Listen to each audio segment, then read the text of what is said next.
الرحمن الرحیم اللہم صلی علی سیدنا محمد وعلی آل سیدنا محمد واصحاب سیدنا محمد وبارک وسلم علیہ۔ ہم سورۃ المائدہ پڑھ رہے ہیں، آیت نمبر 106، آیت نمبر 105 اور کل ہم نے پڑھی تھی۔ آج آیت نمبر 6 سے ہم شروع کریں گے۔ یہاں سے ہم نے کل شروع کیا تھا کہ اے لوگو جو ایمان لائے ہو، جب تم میں سے کسی کی موت کا وقت آ جائے، یہ آیت نمبر 106 ہے۔ آیت نمبر 105 ہے کہ اے لوگو جو ایمان لائے ہو، اپنی فکر کرو، کسی دوسرے کی گمراہی سے تمہارا کچھ نہیں بگڑتا اگر تم خود راہ راست پر ہو۔ اس پر ہم نے بات کی تھی کل، اس کا مطالعہ ہم کر چکے ہیں۔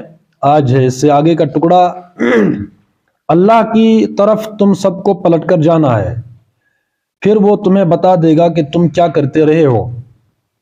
اب یہ وہ بنیادی بات ہے، اور ہمارا پورا ایمان کی وہ پوری جو تعمیر ہے وہ اسی بنیاد پر ہے، وہ ہے آخرت لے دے کے۔ اگر آخرت کا تصور ہمارے ذہنوں سے اوجھل رہے تو پھر کوئی بھی بات مؤثر نہ مؤثر رہتی ہے، اور نہ اس کا کوئی انجام ہے، نہ کوئی نتیجہ ہے، اور نہ ہم خیر کی طرف ہماری فطرت جو ہے وہ کبھی ڈھلے گی۔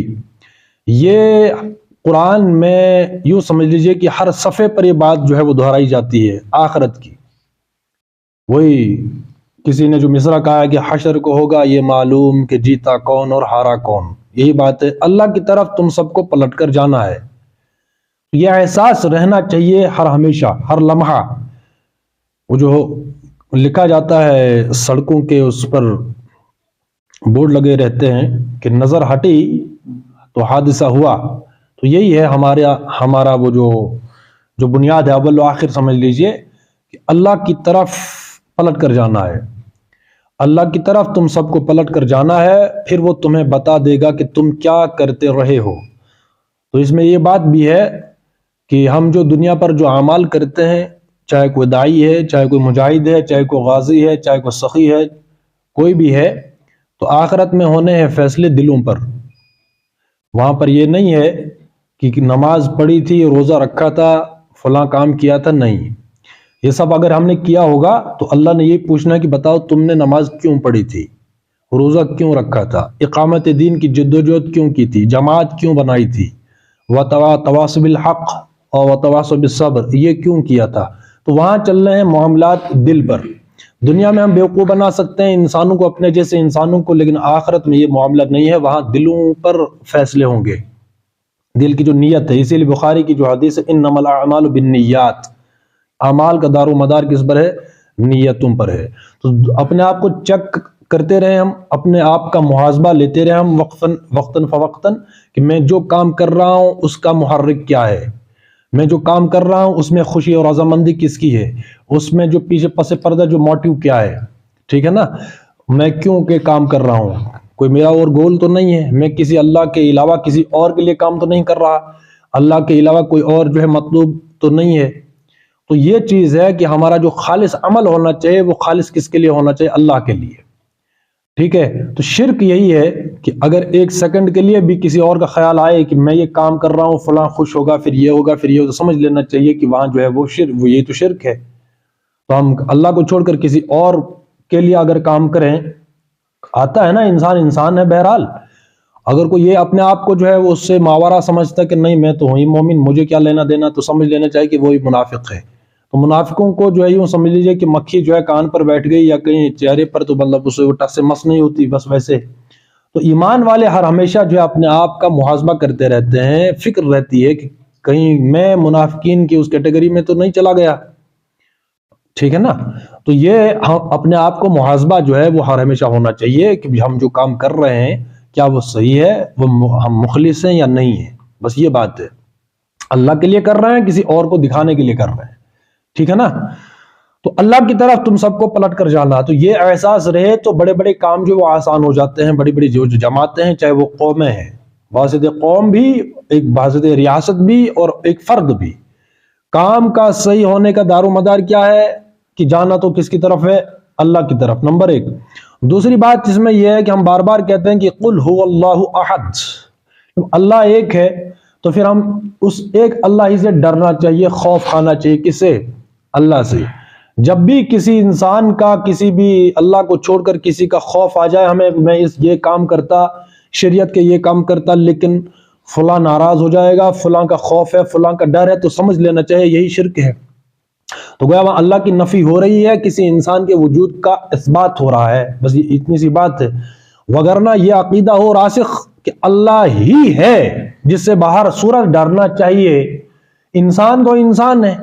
اور جب ہم پوری ہسٹری پڑھتے ہیں انبیاء کی اور ان کے ساتھیوں کی، صحابہ کی، رسول اللہ صلی اللہ علیہ وسلم کی، تو قربانیوں سے وہ جو ہے وہ کیا ہے، وہ صرف قربانیاں تو ملتی ہیں، تو وہ قربانیاں کس کے لیے دی تھی؟ کس کے ساتھ وہ جو ہے وہ چپلچ رہی تھی؟ کس کے ساتھ جو ہے کشاکش تھی؟ انسانوں کے ساتھ تو تھی۔ اب اگر یہ وہ کون جو ہے اس سے یہ سردرد لے گا گھر والوں سے، اچھا گھر والے ہیں، معاشرہ ہے، تو صحابہ جو تھے ان کی لڑائی کس سے تھی؟ اپنے لوگوں کے ساتھ تھی نا، اپنے لوگوں کے ساتھ، اپنے گھر والوں کے ساتھ، اپنے رشتہ داروں کے ساتھ۔ رشتہ داروں میں سے، گھر والوں میں سے ایک نے ایمان لایا، ایک نے نہیں لایا، رشتہ داروں میں سے کچھ نے ایمان لایا، کچھ نے نہیں لایا، تو آپس میں وہ ان کی جو ہے وہ مڈبھیڑ ہوئی کہ نہیں ہوئی؟ اب یہ خوف ہوتا کہ فلاں کیا کہے گا، باپ کیا کہے گا، میں یہ کام کروں، ماں کیا کہے گی، فلاں رشتہ دار کیا کہے گا، فلاں وہ کیا کہے گا، فلاں جو ہے سردار کیا کہے گا، قبائلی سسٹم تھا۔ لیکن حق قبول کیا، ہر چہ بعد آباد، پھر چاہے جو ہو جائے۔ تو یہ ہے وہ کیوں، یہ تب کیفیت بنتی ہے جب ہمیں واقعی عقیدہ ہمارا درست ہو کہ نہیں ایک اللہ ہے، ہمیں اس پر ایمان، حق یہی ہے۔ تو جب حق ہے، تمام جو انسان جس سے ہماری چپلش چلے گی، اب ان کو بھی چاہیے تھا کہ اسی اللہ کا وہ حق جو اس نے دیا ہے اس کو قبول کریں، بنسبت اس کے کہ ہم جو ہے ان سے خوف کھائیں اور وہ بات چھوڑیں جو ہم علمی بنیادوں پر قبول کر چکے کہ نہیں صحیح راستہ تو یہ ہے، لیکن نہیں، ہمیں تو تمہارا ہی خوف ہے۔ بولنے سے بھی ڈر، گھبرا جائیں، عمل تو بہت دور کی بات ہے۔ اس لیے یہ بہت بنیادی پوائنٹ ہے اور اس پر فکر کرنی چاہیے اور اس پر جو ہے غور و خوض کرنا چاہیے، کیا ہم واقعی ایک اللہ کو مانتے ہیں کہ نہیں مانتے؟ اب میرا یہی کوشچن رہتا ہے۔ اب یہ قرآن میں جتنی بھی آیتیں آئی ہیں اس کے حوالے سے، زمین اور آسمان، آفاق و انفس کی نشانی، یہ ان کے لیے آئی، کس کے لیے آئی ہے؟ مومنین کے لیے آئی ہے کہ مومنین کے لیے آئی کہ غیر ان کے لیے آئی ہے؟ جن کو قرآن کافر کہتا ہے، جو ایمان نہیں رکھتے، ان کے لیے ہے نا۔ ان کو دلیل کے طور پر قرآن پیش کرتا ہے کہ دیکھو تم آسمان کو نہیں دیکھتے، تم زمین کو نہیں دیکھتے، تم اونٹ کو نہیں دیکھتے، یہ سب جو مادی چیزوں کے جو حوالے پیش کرتے ہیں اللہ۔ اور پھر یہاں تک کہ لیقول اللہ، وہ جو آیت آتی ہے کہ جب ان مشرکوں سے آپ پوچھتے ہیں کہ زمین و آسمان کو کس نے پیدا کیا، یہ جو تمام جو ہے کائنات کو کس نے پیدا کیا، وہ کیا کہیں گے؟ اللہ نے۔ لیکن جزوی شرک اس میں تھا، اللہ کا انکار تو نہیں کرتے تھے کہ زمین ہم نے بنائی، آسمان ہم نے بنایا۔ یا ابراہیم علیہ السلام اور نمرود کا جب وہ مکالمہ ہوا تھا تو انہوں نے کیا کہا تھا؟ نمرود نے کیا کہا؟ اس نے یہ نہیں کہا سورج کو میں بنا رہا ہوں، آسمان میں نے بنایا، انسان کو میں نے بنایا۔ وہ ڈائریکٹ یہ کہہ رہا تھا کہ یہاں پر حکم چلے گا تو کس کا چلے گا؟ بات سمجھ رہے ہیں؟ لیکن مومنین کے لیے یہ تقاضا نہیں ہے قرآن کا کہ بھائی دیکھو یہ زمین ہم نے بنائی، پھر یہ دلیل ہے۔ مومنین کے لیے نہیں، انہوں نے تو قبول کر لیا۔ جو کاؤنٹر جو ہے وہ کیا جائے گا اس ضمن میں ان لوگوں کو جو کسی بھی مخلوقات میں سے کسی ایک چیز کو پوج رہے ہیں یا کہیں شرک کر رہے ہیں، کہیں کفر کر رہے ہیں، ان کو سمجھایا جاتا ہے کہ جن چیزوں کو آپ پوج رہے ہیں یا جس نظریے کو آپ قبول کرتے ہیں، دیکھو جیسے ابراہیم علیہ السلام نے وہی دلیل پیش کی نا، کس کو؟ ایک طاغوت کی تشریح کو پورا کرنے والا نمرود، اس کو دلیل دی کہ دیکھو تم نہیں مان رہے، مجھے اس سے آپ سمجھیے کہ ہم کس حق کو پیش کر رہے ہیں۔ میں کس خدا کو مانتا ہوں؟ اس خدا کو مانتا ہوں جو انسان کو مارتا ہے اور پیدا کرتا ہے۔ تو دلیل کس کو دے رہے ہیں؟ کسی مسلمان کو، کسی مومن کو نہیں، نمرود کو۔ پھر جب ڈھٹائی کا معاملہ اس نے کیا، ڈھٹائی سے جواب دے رہا ہے وہ، تو پھر اس کو مبہوت کرنے کے لیے یہی، اچھا ٹھیک ہے دیکھو یہ جو سورج ہے یہ مشرق سے نکلتا ہے، مغرب میں غروب ہوتا ہے، اگر تمہارا یہ اختیار ہے، تمہارا یہ دعویٰ ہے تو سورج کو مغرب سے نکال کر دکھاؤ۔ تو دلیل کس کو دی جا رہی ہے یہاں پر؟ اور سمجھائی کیا جا رہی ہے؟ بات یہ سمجھائی جا رہی ہے کہ حاکمیت جو ہے، جو تم حاکمیت کا دم بھر رہے ہو کہ ایک قیدی کو لایا جو واجب القتل تھا، قتل کر دیا، جو واجب القتل نہیں تھا اس کو زندہ چھوڑ دیا، تو یہ کون سے؟ یہ تشریعی احکامات ہے، یہ تشریع ہے نا، یہ قانون کی بات ہے۔ ابراہیم علیہ السلام قانون کی بات اس سے نہیں کر رہا تھا، کر رہے تھے، بلکہ وہ کہہ رہے تھے کہ دیکھو ایمان والا کون ہوتا ہے، حاکمیت تیری نہیں ہے، اس لیے تو حاکمیت اللہ کی قبول کر۔ تو جو بھی یہ مادی کائنات کی دلیلیں دی جاتی ہیں وہ کس کو دی جاتی ہیں؟ جو نہیں مانتا ہے عقیدے کے طور پر۔ بات سمجھ رہے ہیں نا؟ تو لے دیکھ کے بنیاد اس میں ہوتی ہے حاکمیت کی، کہ حکم کس کا چلے گا ادھر۔ تو ابراہیم علیہ السلام یہاں تکوینی امور کو، ان باتوں کو بنیاد بنا رہے ہیں اس کو قائل کرنے کے لیے، اور وہ کون سی دلیل پیش کر رہا ہے؟ تشریعی احکامات کی، کہ دیکھو یہاں پر حکم میرا چلتا ہے۔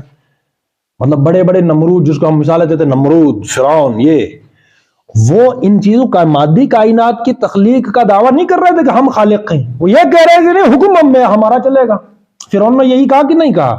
نمرود نے یہی کہا کہ نہیں کہا؟ اور بات سمجھ رہے ہیں؟ تو لے دے کے بات آ جاتی ہے کہ ایمان والے جو ہیں، ایمان والے اللہ کی طرف تم سب کو پلٹ کر جانا ہے۔ تو اللہ تبارک و تعالیٰ ہے یہ تو کافر بھی مانتے ہیں۔ کون کہتا ہے کہ یہ کائنات کسی اور نے بنائی؟ نہیں، سب کہتے۔ تو معاملہ کیا ہے میرا آپ کا؟ وہ معاملہ ہے کہ ہم اس دنیا میں حاکمیت، یہ جو حکم ہے وہ کس کا ہے؟ بات یہاں آ کے ٹھہر جاتی ہے۔ بات سمجھ رہے ہیں؟ اس لیے اس میں یہ معاملہ پیش آتا ہے کہ بھائی یہ تو حاکمیت تو ہے، ٹھیک ہے، اللہ کی ہے، لیکن حاکمیت کس کی ماننی ہے؟ اللہ کی۔ ہم مان نہیں رہے، گویا کہ ہمارا عقیدہ جو ہے ایک اللہ ایک ہے، ایک اللہ کا ہونے کا عقیدہ، اس میں جو ہے وہ کہیں ایرر ہے۔ اس وجہ سے کہ اگر ہمارا عقیدہ پختہ ہوتا، مستحکم ہوتا، راسخ ہوتا، تو ہم پھر تمام انسان جو ہے وہ جو طاغوت کی تشریح میں آتے ان سے ڈرتے نہیں ہوتے۔ دڑلے سے ہم کہہ لیتے کہ نہیں، حاکمیت جو ہے وہ کس کو زیب دیتی ہے؟ وہ اللہ کو۔ اس لیے تم بھی مانو جیسے کہ ہم مانتے ہیں، تمہارا بھی یہی حق ہے۔ تقاضا یہی کرتا ہے ایک انسان ہونے کا۔ انسان ہونے کی ڈیفینیشن تو یہی ہے کہ تو بھی انسان، دونوں انسان ہیں، تو کیوں اتنے حجابوں میں ملیں؟ یہ لاجک ہے اس کا۔ اور دوسری بات یہ کہ میں انسان، تم بھی انسان، نہ میں آپ پر حکم چلا سکتا ہوں، نہ تم مجھ پر حکم چلا سکتے ہو، دونوں کا جو خالق ہے وہ ہم پر حکم چلائے۔ یہ لاجک ہے، سمپل بات سمجھ رہے ہیں؟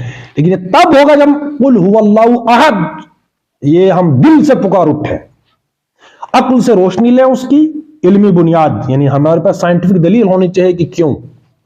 اس کے بعد جو ہم دل سے پکارے ہیں کہ ایک ہی اللہ ہے۔ ایک کا مطلب کیا ایک اللہ کا؟ کہ بس جب حق ہمارے پاس آ گیا، اور کس کی طرف سے؟ جس نے ہم سب کو پیدا کیا، تو پھر جو ہے وہ ڈر ایک کا رہتا ہے، ہم مشرک نہیں رہتے۔ ہم تو ڈاواڈول ہیں، ہماری توحید کمپلیٹ ہے، ہم کہاں مسلمان ہیں؟ میں پھر سے بات کہہ رہا ہوں کہ اگر ہمارے دل میں مخلوق کا خوف ہے تو اللہ کی نفی تو ہو گئی۔ کوئی دلیل دے گا کہ آسمان بنایا اللہ نے، یہ چیزیں بنائی، کائنات بنائی، میں یہ کہہ رہا ہوں وہ تو کافر بھی مانتے ہیں۔ کب انہوں نے کہا کہ کسی انسان نے بنایا؟ معاملہ ہے کہ ہم نے اللہ کو ڈیفائن کرنا ہے، اللہ کے وجود کو ماننا ہے یا ثابت کرنے کہ اللہ ہے۔ ایک ہی وجہ ہے اس کی کہ ہم اس کی حاکمیت کا اعلان کریں بالفعل۔ اللہ کا حکم مانے تو یہ گویا کہ ہم اللہ کے وجود کو تسلیم کر رہے ہیں، وغیرہ اور کوئی دلیل ہے نہیں مسلمانوں کے پاس۔ ہم یہ مسلمانوں کو یہ سمجھائیں کہ دیکھو بت پرستی نہیں کرنی چاہیے، کائنات کو اللہ نے بنایا، بھائی وہ تو کافروں کے لیے ہے نا جو نہیں مانتا۔ ہمارے لیے، میرے آپ کے لیے ہے کہ ہم آخرت کو پلٹنا اللہ کی طرف ہے۔ تو جب اتنی بڑی مصیبت، ہم کہتے ہیں یہاں پر بھی ایک موت کے لیے لفظ آیا، مصیبت، موت کی مصیبت پیش آ جائے، سب سے بڑی یہ جو مصیبت ہے دنیا میں، تکلیف ہوتی ہے، مصیبت ہوتی ہے، رنجش، یہ چھوٹی چھوٹی باتیں ہوتی کہ نہیں، ہم بچتے ہیں تکلیف نہ پہنچے۔ سب سے بڑی تکلیف ہے موت۔ وہ موت کون ہے؟ کل نفس ذائقۃ الموت، تو اللہ کی طرف سے ہے نا۔ تو جانا کس کی طرف ہے؟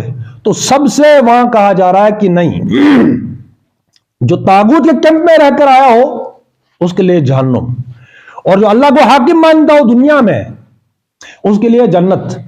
اب اس بڑی مصیبت سے بچنے کے لیے خوف کس کا ہونا چاہیے تھا زیادہ؟ اسی کا۔ تو دنیا میں کیا اس کا کیا تقاضا نکلتا ہے؟ سمپل یہ کہ ہم ان چھوٹی چھوٹی انسانوں کے ساتھ جو بھی معاملات ہوں گے، جو بھی مصیبتیں ہوں گی، یہ تو انگیز کر لیں گے، برداشت کر لیں گے، لیکن بڑی مصیبت سے بچ جائیں گے نا۔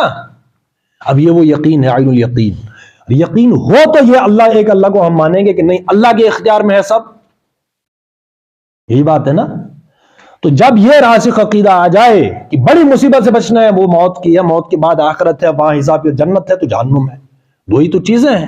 اس سے بچنے کے لیے اس دنیا میں ہم کسی بھی انسان کو کا خوف، انسانی کے تو خوف ہے، مفادات کے چھن جانے کا خوف ہے، کیریئر تباہ ہونے کا خوف ہے، ڈراوا ہے یہ ہوگا پھر وہ ہوگا، ہوئی مدت کے غالب مر گیا پر یاد آتا ہے واری بات پہ کہنا کہ یوں ہوتا تو کیا ہوتا، یہ ہوتا. اسی لیے تو ہم جو حق کو اس کو ایکچولائز کرنے کے لیے ایکٹیویٹ نہیں ہوتے، ہے نا. جو یقین کی راہ پہ چل پڑے، تو یقین کی راہ پہ چلنا تو یقین تب آتا جب ہم مخلوقات کے وجود کی نفی کریں، لا الہ. تو سمپل ہے ہمارے پاس یہ دلیل کہ اگر ہم احکامات مانتے، حاکم مانتے اللہ کو، تو گویا اللہ ہے. حاکم اللہ کو نہ مانے تو ہم بھی اسی کیٹیگری میں جہاں پر ہیں دوسرے لوگ ہیں. ٹھیک ہے، تو اس کی بنیاد یہ ہے کہ سب سے بڑی میں کہتا ہوں مصیبت وہ ہے جہنم. اور جانا تو سب نے ہے نا، اللہ کی طرف تم سب کو پلٹ کر جانا ہے.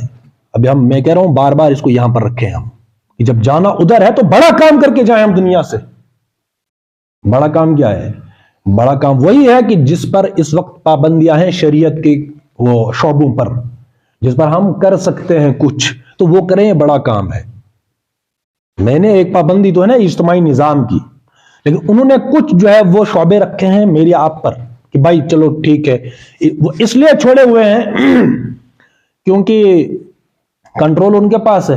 وہ انفرادی معاملات ہیں، ان انفرادی معاملات کا اجتماعی نظام کے ساتھ ایسا کوئی واسطہ ہے نہیں. اس لیے بھائی جاؤ، جا بیٹھ کسی غار میں اللہ کو کر یاد، بس یہ والی بات ہے.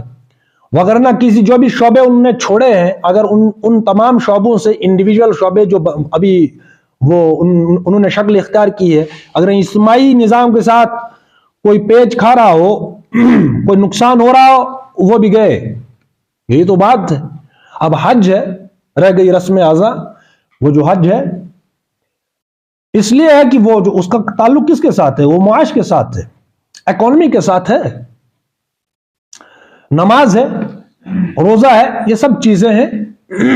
لیکن میرے آپ کے کرنے کا کام ہے وہ کہ جو شعبے بہرحال رہ گئے ہیں یا عمل کر رہے ہیں، اس عمل کر سکنے کی پوزیشن پر ہم ہیں، تو پھر ہم ان کو عمل کر کے دکھائیں کہ نہیں واقعی یہ یوں سمجھ جسٹیفائی ہوگا ہمارا مسلمان ہونا کہ نا ہم ایک اللہ کو مانتے ہیں. دوسرے جو شعبے ہیں ان کے لیے جد و جہد ہوگی پھر، لیکن جو ہم کر سکتے ہیں کم سے کم وہ تو ہم کریں. بنیاد رکھیں گے اللہ کی طرف تم سب کو پلٹ کر جانا ہے، پھر وہ تمہیں بتا دے گا کہ تم کیا کرتے رہے ہو. اب یہ باتیں آتی نہیں ایسے ساتھ بس ہم نے پڑھ لیا تو بس آگے ہی نہیں. اس کے لیے یوں سمجھ لیے، میں بار بار کہتا ہوں پرسنالٹی بنتی تب ہے کہ ہم نے آیت پڑھی، اسی وقت سے اس پر عمل کرنا ہم شروع کر دیں، تب جا کر یہ باتیں کہیں ذہن میں بیٹھتی ہیں.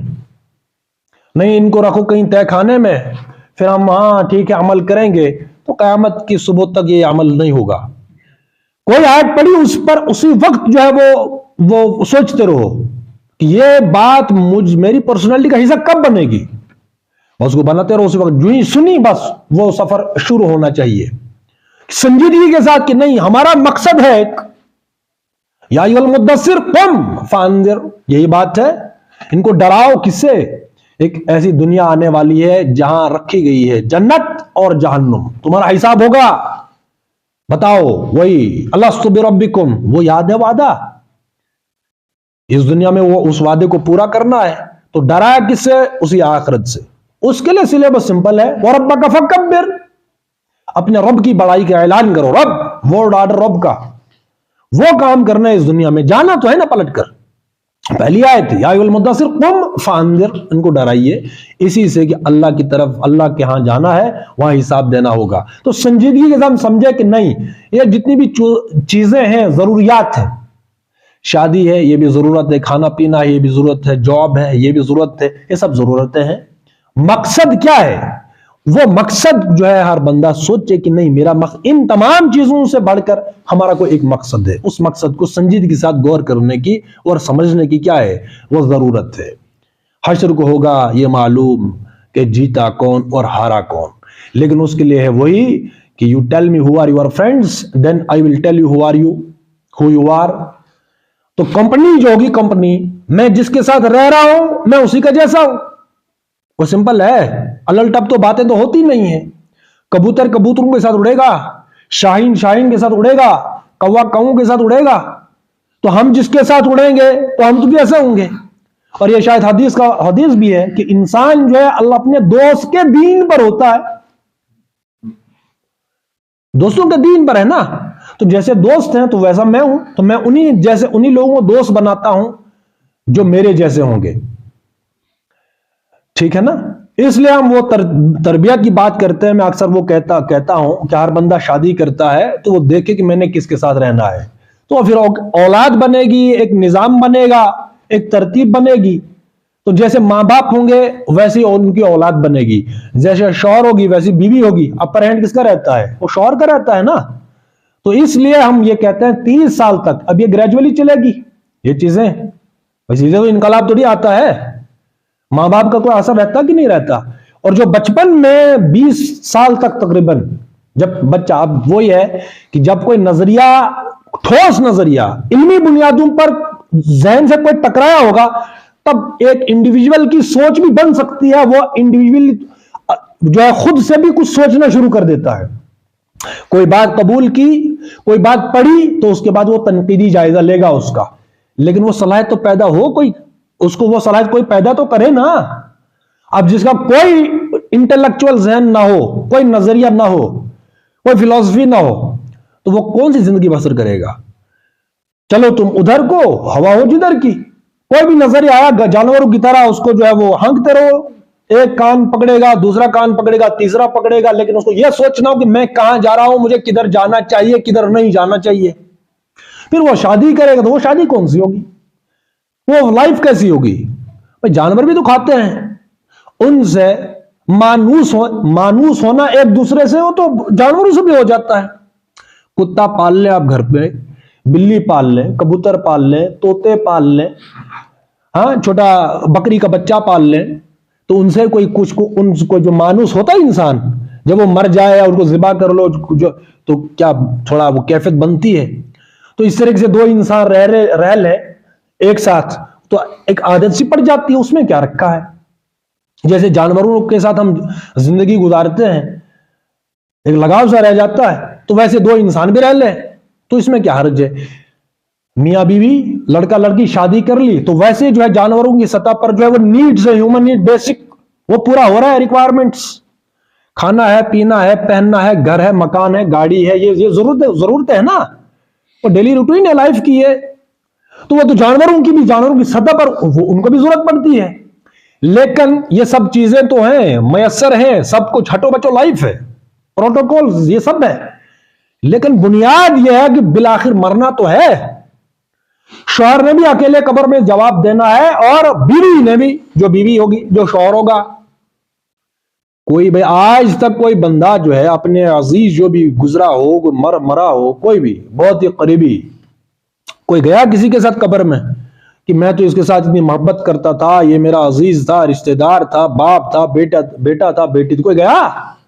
تو حقیقت کیا ہے؟